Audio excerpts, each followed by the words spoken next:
Sports is life, sports is unity. Sports is Adrian, and Adrian is sports. Join me, Adrian the Lefty Constant, for the sports show that is going to rock the airwaves, the Endgame Sports Show. Previews, reviews, debates, and discussions on everything happening in sports. Whether local, regional, or international, the Endgame panel got you covered. Join us from 1 to 3 p.m. Mondays, Wednesdays, and Fridays on Wtp 93.5 and 93.7 FM for the Endgame. Remember, sports is unity.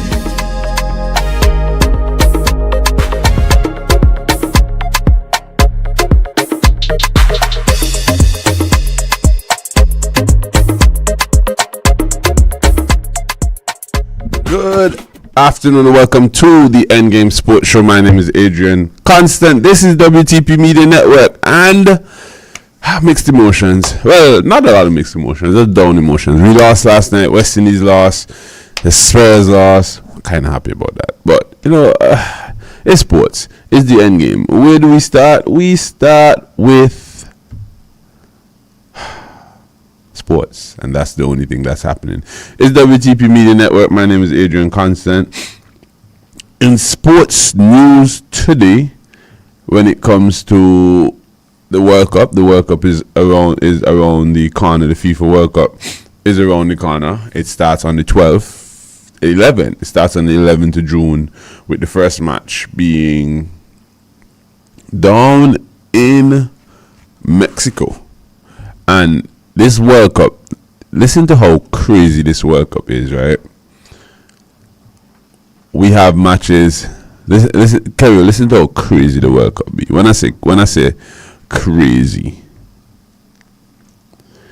we'll have matches at 3 p.m., 10 p.m., 9 p.m., 6 p.m., 12 a.m., 1 p.m. I'm telling you, this World Cup is going to be crazy. And let me make sure. I think I know why some matches are sometimes, or do I? I don't know why. Like, why? Why are matches being played at that time?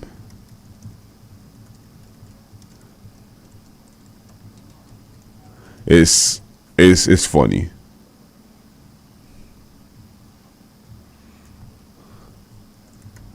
But you know why they're playing these matches at that time? It's just obviously the matches are going to be playing around midnight in some countries, and it's mainly to accommodate the global television broadcast, the diverse time, and to avoid extreme daytime heat. Boy, I don't know. That one is tough. Nevertheless, this is the Endgame Sports Show, and we will start. We speak about the World Cup. I mean, they dropped this maybe 5 months ago, but I'm really now looking into it and saying, wow, that's amazing. For people like me who watch sports straight throughout the day, I'll see the World Cup straight throughout the day. So obviously North America is a big place, and the World Cup will be hosted across 16 cities, spanning that's about 4 time zones, and that's from from Vancouver all the way down to Mexico City. You have the time zones, the Western time zone, I think Vancouver and Seattle, because they're pretty much at the border, if I'm not mistaken, Vancouver and Seattle. So Vancouver, Seattle, San Francisco, Los Angeles, those 4 places, they go off of the Western time. Then you have the Eastern time, obviously Miami, Boston, New York, Philadelphia, Atlanta, and in Canada, Toronto. So those cities go off of the Eastern time. Then the Central time would be Dallas, Houston, the Mexican cities. That would have been Monterrey, Guadalajara, and Mexico City. That's 15. I'm missing one. Kansas City. Those are the central. So Kansas, Dallas, Houston, Monterrey, Guadalajara, and Mexico. Those are the central times. Now, obviously, the time of the year, it is extra hot in the US right now. So they chose the times to FIFA said that the times chosen for the games to begin was done to optimize welfare conditions for players and supporters while enabling the widest possible global audience to follow their teams across different time zones. That means for viewers in Europe, some games will be played at midnight onwards because of some of the cities they take place in. For example, all five of the group stage matches in Kansas City will take place in the middle of the UK night time.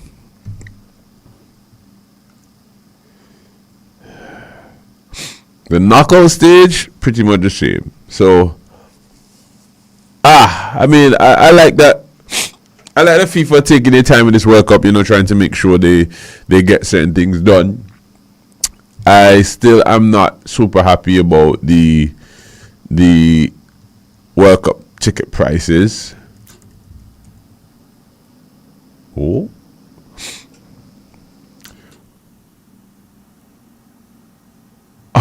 But just the other day, or today, FIFA had to cancel dozens of free World Cup tickets given to fans after a website error. Kerry, you hacked the website? You? Okay, well done, Kerry. See you. Next thing somebody say you on the outside. But people, this World Cup in the USA is the US is about to this region right now in the last few years is about to the US is dominating right now in terms of sports marketing. I think everyone ate there. It started off with the ICC T20 World Cup 2 years ago. Then now the football World Cup is going there. The Olympics is going there in the next 2 years. So the US is really eating that market of sports. And I always say on this radio show that the US is the greatest sporting nation. They might not be winning football, might not win cricket, but all together, they're the greatest sporting network. Not sporting network. They're the greatest sporting nation. So that is very important. Also, VNL volleyball is on the way. Next week, I'll be extra excited when the men's games start because, I see some of my team, some of my favorite players are back. Matt Anderson is back for the US. But let us talk some Antigua and Barbuda volleyball. The Antigua and Barbuda Volleyball Association President's Cup. The President's Cup match 2 of each finals. Both teams behind pushed a game 3. Started off in the first game when Stoneville played against the Squad. In the first set, Stoneville defeated the Squad. First of all, Stoneville won the game 3-1. They defeated Squad in the first set 25-19. They lost the second set 25-12 and then closed out 25-12, 25-19 to push a game 3. Then in the second game of the night, my team Stoneville, we lost 3-2 to Pythons, who defeated us 25-13, 25-22, 25-13. We beat them 25-22 and 28-26. Then they defeated us 26-14, 26-24 and 15-12. Let me break down both games. Starting off with the women's game. Yesterday, so I started off on the radio show on Wednesday saying the President's Cup was a 4-10. After game 1 in both finals, the President's Cup, in my opinion, shot up to a 7-10. But then last night, again, it just went back down. Last night's games weren't... The first game wasn't exciting. It was full of errors. Second game was full of errors as well. But first game, Stoneville... And first of all, speak about the Squad, the champions. They reached out for their player, Anissa Edwards. She is the, if not reigning, at least in the last 2-3 seasons, she was judged the best middle in Kazova at one of the tournaments. I met her on the beach. She's a beach volleyball as well. So she came in, although she was registered for the squad for the entire season. She didn't play any matches. She came in and played yesterday. In the first set, she made her impact. Her impact was felt in the first set for a while, until Stoneville was in the second set as well, especially in the second set. Until Stoneville ended up neutralizing her, along with neutralizing the rest of the team. What really happened to the squad was the loss of Angie Setter. She went down injured, and they couldn't find any rhythm with Jaya. And obviously that was partially the reason. If Jaya made a mistake, it was a lot of head down with the team, and it just wasn't flowing. They could have opted for other things. Probably they could have opted for other things.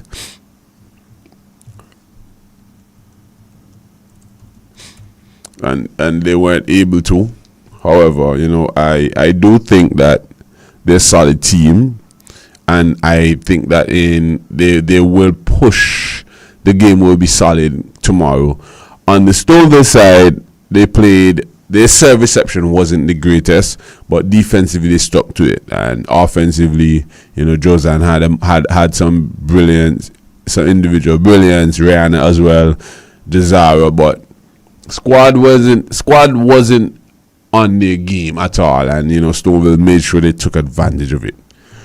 In the second match, we played against Pythons. Before I even break down the game, I will say straight up, we lost because of me. I did not have a good game. Up and down. One time I was having a good game, and it was down, and up, down, up, down, up, down, up. And we also started again. This again has been the trend of our team for the past 2 years. Not being fully available at moments when we needed to. We started the first set. I didn't start the first set because my calf was really tight, and no matter how much I tried to warm up, that it actually hindered me in the warm up. So I just said, let me not go out there in the first set. Let's try to finish it. See what happened. In the first set, I came on, still said, Carrot, coat the head, or setter still said, not giving me the ball, let's just continue. We lost that first set 25-13. Went to the second set, played some better ball, but again, made leads collapse. Same thing in the third set. So we won both sets, 25-22, 28-26. However, we made leads collapse, and that there is my fault. Because as the closer or as the finisher, when you have the lead, you your job is to make sure the other team is not getting back into the game. In the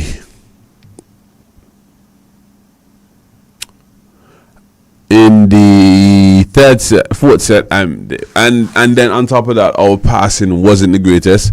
I think Pythons did a great job of serve choices. They didn't serve where we thought. They changed their serving patterns, I would say. We had plans for a particular serving pattern from them, and they changed it. We adjusted for a pattern, and they changed it. But all in all, again, I don't think it was a great game. Pythons did what they needed to do to make sure they won. And I said that about them in the High Flyers games. It wasn't a great game, but they did what they needed to do to win. So far, this final on paper has been good, but the eye test last night, it wasn't last night. Last night wasn't a 10 out of 10 game. Game 1 was 10 out of 10 to me. Last night was more of a 7.5 out of 10 game, and I mean, you can live with it. So tomorrow night at the YMCA Sports Complex, there will definitely be fireworks. The award ceremony as well will be there. In game 1, the ladies will do battle. The squad will take on Stoneville, and then in the second match will be final. I will be playing. Make sure we get a lot of rest tomorrow, tonight, everything down the line. We will be taking on Python. So it's interesting to see. and I'm ready. You know, I'm not obviously not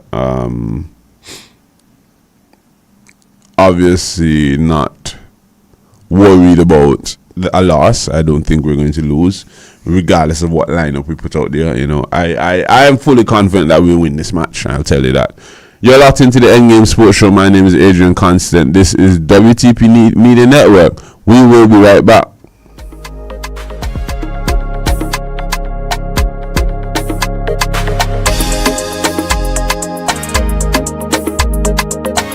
Greetings and welcome. It's the My Soul official reggae chart show broadcasting to Antigua each and every Saturday night from 10 till midnight on WTP on 93.5. Join me, Natalie, each and every Saturday night where we keep the pulse of reggae music alive.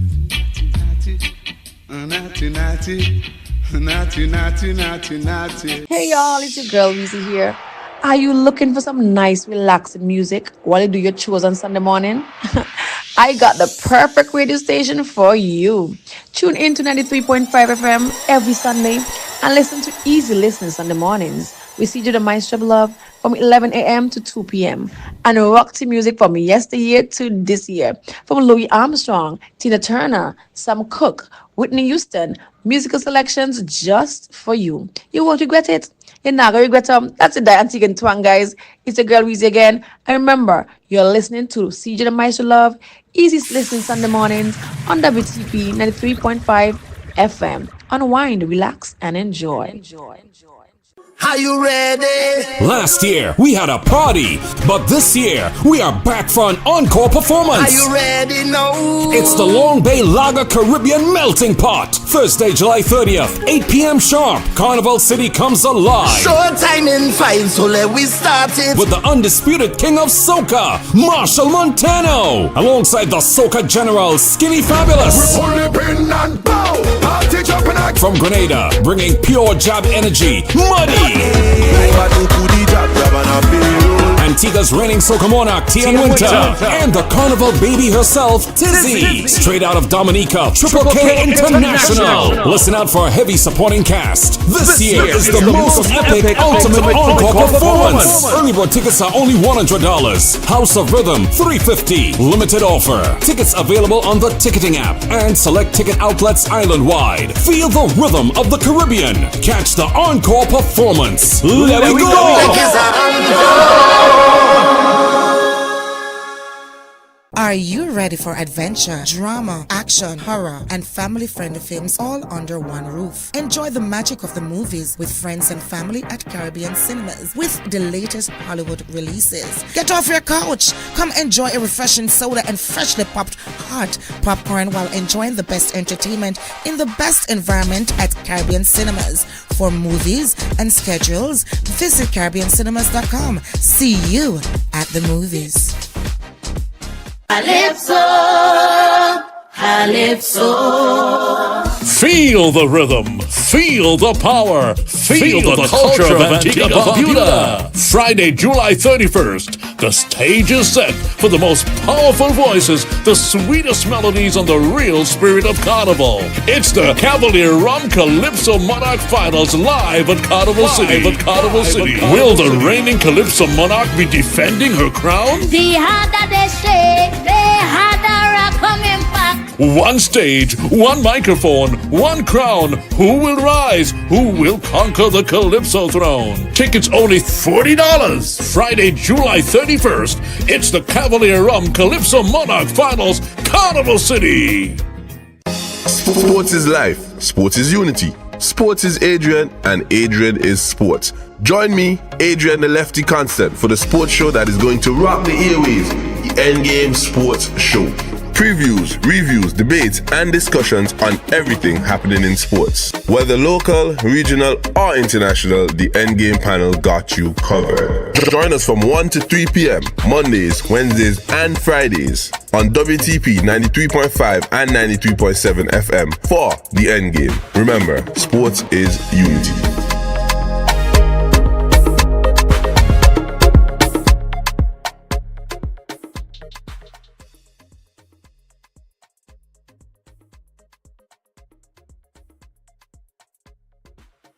It's WTP Media Network. And we're here talking cricket. I'm joined by, you know who, Delron in the building. Well, we'll be speaking about West Indies cricket. Before I go there, though, you know, in England New Zealand series, it's been good. They are day 2, and right now New Zealand is in their second inning. This game, New Zealand right now can win the game pretty much tomorrow. They're at session 3, day 2, and this is the last innings. That means the bowlers in them are doing a crazy job. However, Kusal Mendes and Patham Nissanka along, they really dominated us. I mean, West Indies, we lost our first game in this ODI series. It sounded so good while we were on air on Wednesday, on air while I was watching, while having the show. It sounded so good, but it wasn't good. West Indies lost Sri Lanka won by 41 runs after scoring 303 for 7 in their first innings. West Indies only could chase it down, only managed 262 in their 49.2 overs. The top scorer there for Sri Lanka would have been Mendes. He scored.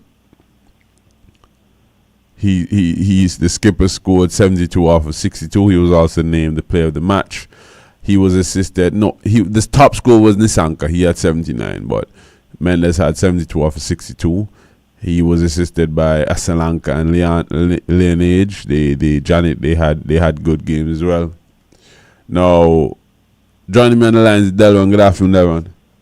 Hey, what's up, Adrian? Good afternoon, everybody. Straight off the bat, you know, the game, not the result that we wanted.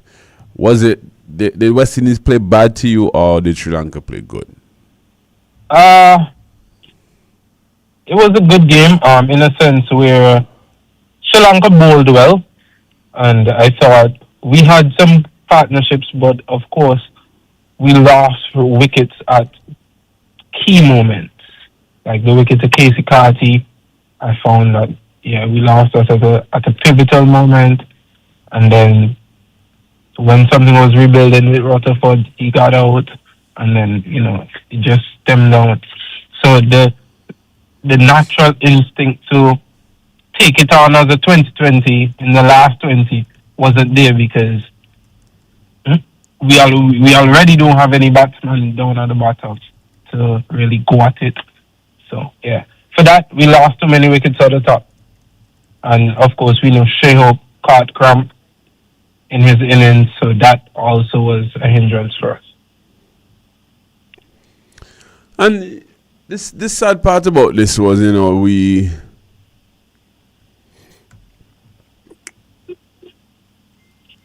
we were on par with their score. But we do what we normally do in West Indies cricket.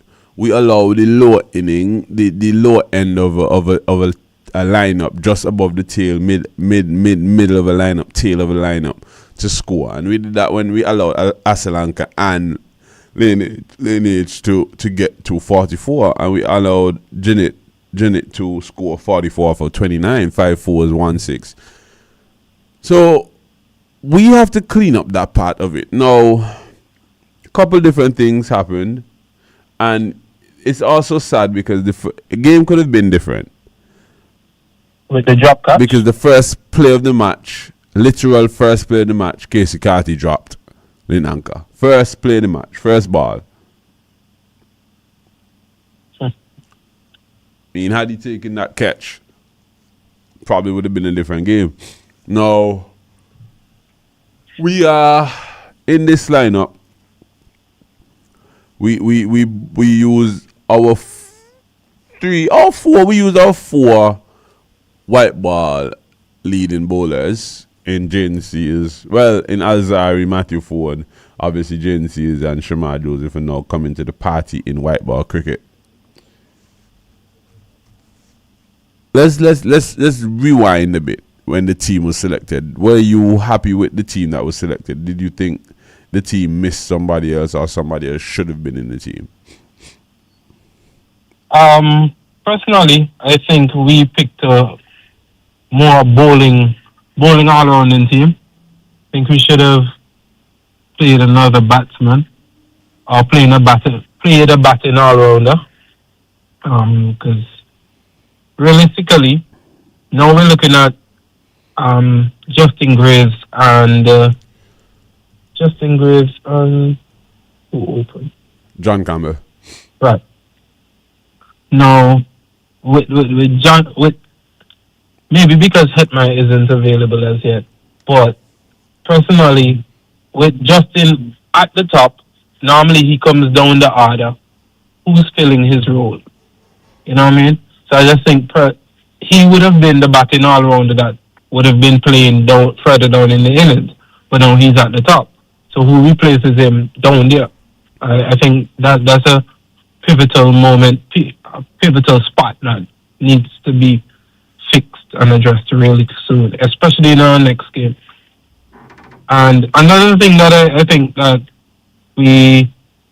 I guess, what his name is, Shamar, I guess, showed in the back end there. I don't think we are looking to score much off the spin.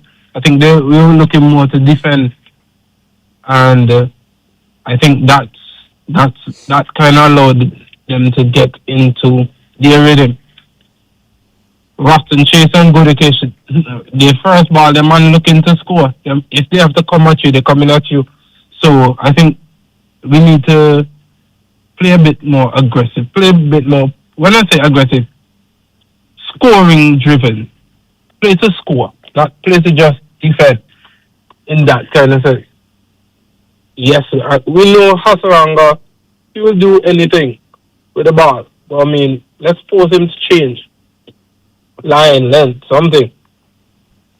So we look at scroll back to the high performance camp, and they selected 17 players for the high performance camp.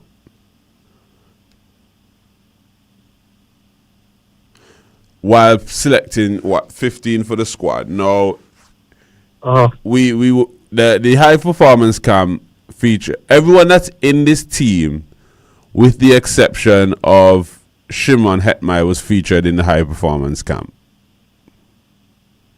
Mm-hmm. Is Brandon King injured? I'm not sure.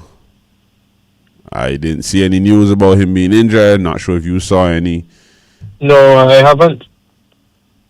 And it was surprised actually. When they selected this team, they said, the team will be led by the Shea Hope. The squad will see the return of Alzari, who has been injured, along with Goudikesh, who missed the New Zealand series. They said following impressive performances during the T20, Sherman Hetmyer has been reintegrated into the West Indies ODI setup. They did not mention anything about Brandon King. No. I want to take the time to go back and look on Brandon King's recent ODI matches. Nevertheless, we're now watching T20 cricket. His last ODI match was at the end of last year. In the World Cup, he struggled. 25 was his top score in the World Cup. He played one first-class match for the season, had 1 and 63 in the innings.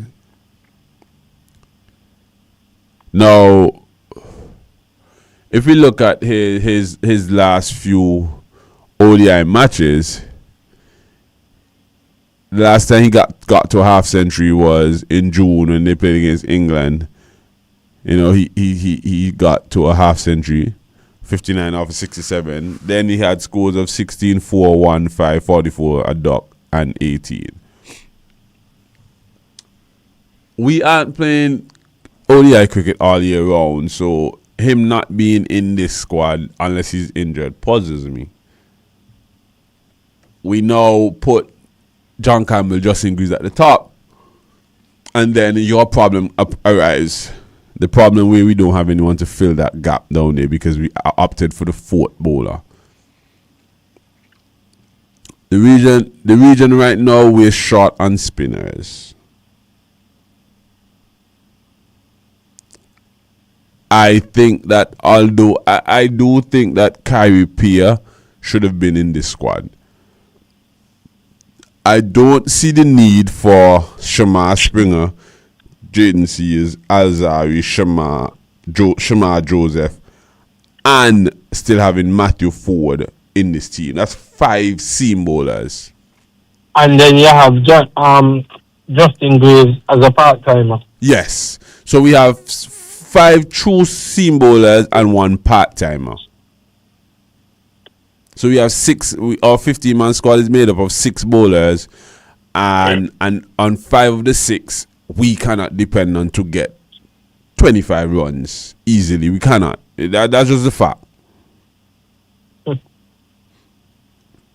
Albeit it's Jamaica, and Jamaica is traditionally known for bounce and pace, and although it's traditionally known for that, I don't think that was a great decision. Mm-hmm. I think that we could have left out Shamar Springer and took Brandon King. If you didn't want to take Brandon King, you could have left out Shamar Springer and took a Joel. If you didn't want to take Joel, you could have left out Shamar Springer and taken Kyrie Pierre, giving us a next true spinner. But again, we didn't need any more bowlers. My team would have taken out. I would have taken out. You come back to. Yes, I would have taken out Shamar Springer, and this is only me going off of players from the high performance camp. But Adrian, question: What became of Yannick? Who? Tal. Yannick. Left you a heedy.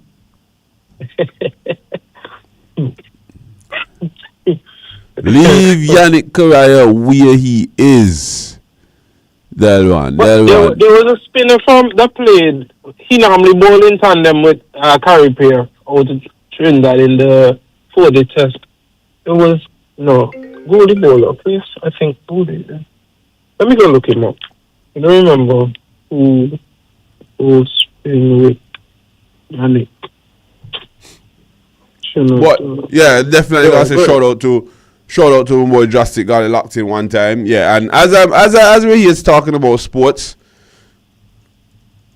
it would be crazy for me to not remind everybody in Antigua that go and listen to music. The music is very important. The music has a different. The artists are giving us some different sounds. Justic on song like that. It reminds me of when I was back in Kentucky. And it's a soca song. Trust me, I like that. I like that one. It's ranked in my favorite 5. My favorite 5 may not be the top 5, but it's my favorite 5. That sneak into the list there. Now I tell you, I like it. But we're here talking sports still, and the sad part about West Indies cricket right now is our decision making isn't always the best in terms of how we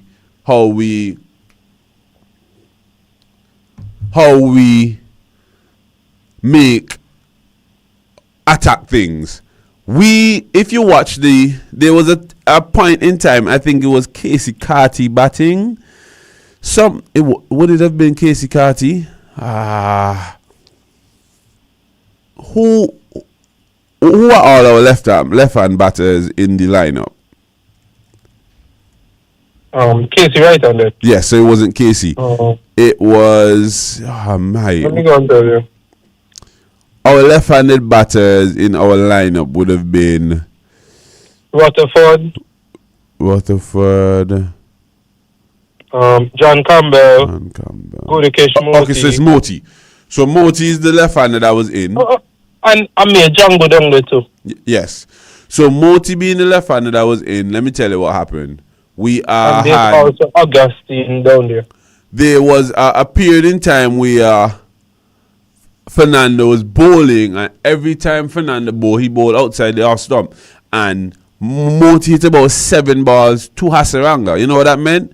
He was bowling with a plan. Even in the situation where, he bowled he got hit for 4, he stuck with the plan. When it's all said and done, what you do? Stick with the plan. Once again, we go in, watch West Indies play, and we don't have a plan. Now, let's look at Alzari. Let's start there now in terms of our bowlers. Alzari is back, first game back. wasn't the greatest game for him out there. He was our most expensive. Well, not our most expensive bowler. Gudakesh was, and the same for Gudakesh. So those both guys are back in international cricket.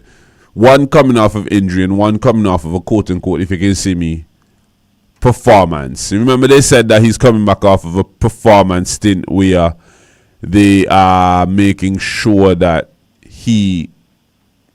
they're working with him, and he comes back very expensive. Azari went for 7. That's pretty expensive too. Both didn't take wickets. I hope it only gets better from here, but you're looking at them play and this entire bowling lineup, there is no plan. Delman, there is no plan. Plan is key, and you can see West Indies not having a plan when they bowl.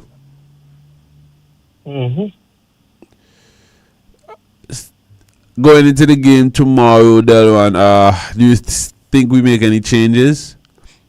Yeah, personally for me, I'd say play the extra batsman. Delwan, it's not even, you can't even consider it an extra batsman, no. Well, because we have John Campbell, Justin Grieve, Casey Carty, Shai Hope. We have a team of 5 batsmen. Almost what is called an all-rounder, because I don't consider Ruston Chase an all-rounder. I mean, nobody say. Then again, I consider him just there. Me can't wait for feasting till the West Indies cricket done. Me not lie to tell you. That one, well, the man has been picking up wickets. And that is the problem. That is the problem. Me tell you the problem in sports. You know, when we were younger, I'm not sure if you ever heard old people talk about it when it comes to Dennis Ramdin, right?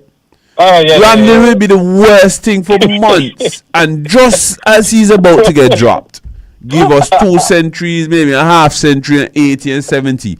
And Ruston Chase, yes, he may be, to a lot of people, taking wickets very efficient, but they are not match winners. West Indies needs to find match winners, and that is the difference in great sports teams and okay sports teams. In great sports teams, they find match winners. Okay sports teams have regular people that just don't do enough to be the reason to lose, but don't do enough to be the reasons to win. And that is what Ruston Chase is. Ruston Chase is a guy that he don't do enough to lose. He doesn't do. If Ruston Chase have a bad game, West Indies might still win by 50 runs or by 7 wickets. But if Ruston Chase have a good game, we might still lose. If Shai Hope have a bad game, we probably will lose this game. If Shai Hope have a good game, definitely win this game. If Azari have a good game, West Indies definitely winning. If John Campbell at the top of the innings have a good game, we are winning.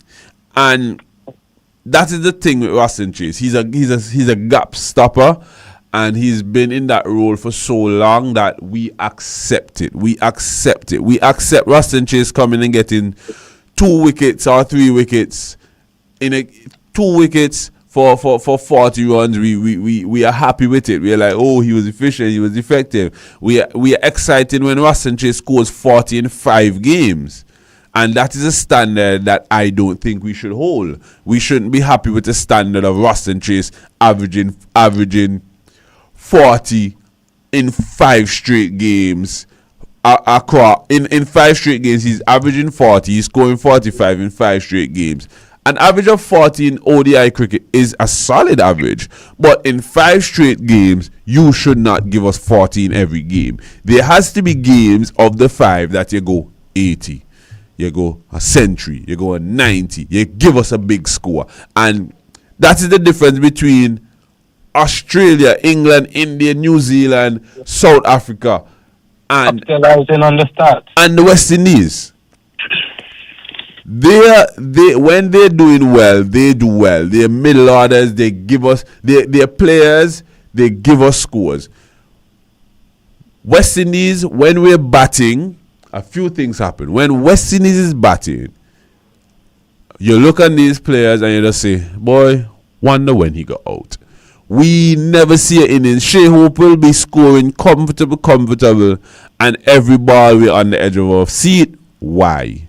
Because we know that we give away our wickets badly. Same thing with John Campbell. I think he can bat, but give away wickets too much. The run out, unfortunate. A lot of persons in the world would have made that run, would have got in. Unfortunate for him that he didn't get in. I do think going into the next lineup, we need to take. I would say. No, you don't want to take. I would say remove Shamar Joseph from this initial lineup, and I only say Shamar and not Alzari because Alzari is fresh from injury. So you give him this second game, see what happens in the second game for him. Whether he does good or not, then you rest him in the third game, getting ready for the test series.